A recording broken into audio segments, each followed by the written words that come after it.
অংশগ্রহণ করছো, তোমাদের প্রযুক্তি পরীক্ষা হওয়ার কথা। আমরা এখানে ডিজিটাল প্রযুক্তির 4 নাম্বার যে সমাধানটি কাজটি সেটির একটি নমুনা সমাধান দিয়েছি। আশা করছি এখান থেকে দেখে তোমরা মোটামুটি নিজেদের মতো করে লিখতে পারবে। তো চলো শুরু করা যাক। সাইবার ঝুঁকিগুলি সমাজে বহুমাত্রিক প্রভাব ফেলতে পারে। নিচে কিছু প্রধান প্রভাব তুলে ধরা হলো। এক হচ্ছে আর্থিক ক্ষতি। ম্যালওয়্যার বা র্যানসমওয়্যার অ্যাটাক। গুরুত্বপূর্ণ ফাইলগুলো লক হয়ে যেতে পারে এবং মুক্তিপণের দাবিতে আর্থিক ক্ষতি হতে পারে। দ্বিতীয় হচ্ছে মোবাইল ব্যাংকিং টাকা আত্মসাৎ।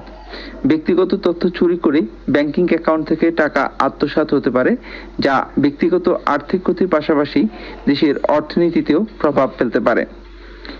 দ্বিতীয়ত হচ্ছে গোপনীয়তা লঙ্ঘন, ফিশিং অ্যাটাক।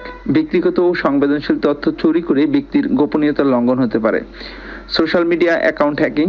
ব্যক্তিগত তথ্য ও ছবি চুরি হয়ে গিয়ে গোপনীয়তা লঙ্ঘন এবং ব্যক্তিগত সামাজিক সমস্যার সৃষ্টি হতে পারে।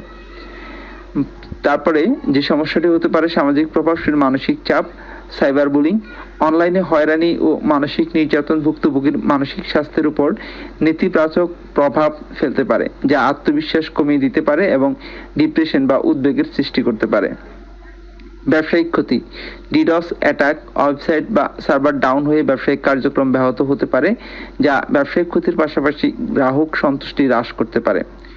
সামাজিক অস্থিরতা। সাইবার নিরাপত্তা ঝুঁকির ফলে সমাজে অবিশ্বাস ও অস্থিরতার সৃষ্টি হতে পারে।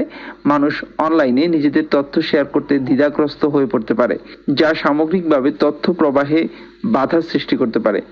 আইনগত জটিলতা। সাইবার অপরাধের ফলে আইনি সমস্যা হতে পারে এবং সাইবার নিরাপত্তা আইন কঠোর হতে পারে, যা সামাজিক ও ব্যবসায়িক কার্যক্রমে প্রভাব ফেলতে পারে। এই প্রভাবগুলি সমাধানে সচেতনতা বৃদ্ধি এবং সঠিক সাইবার নিরাপত্তা ব্যবস্থা গ্রহণ এবং আইনি পদক্ষেপ গ্রহণ করা অত্যন্ত জরুরি। তাহলে আশা করছি তোমরা কাজ 4 সুন্দর মতো করে ফেলতে পারবে। জন্য শুভকামনা। আল্লাহ হাফেজ।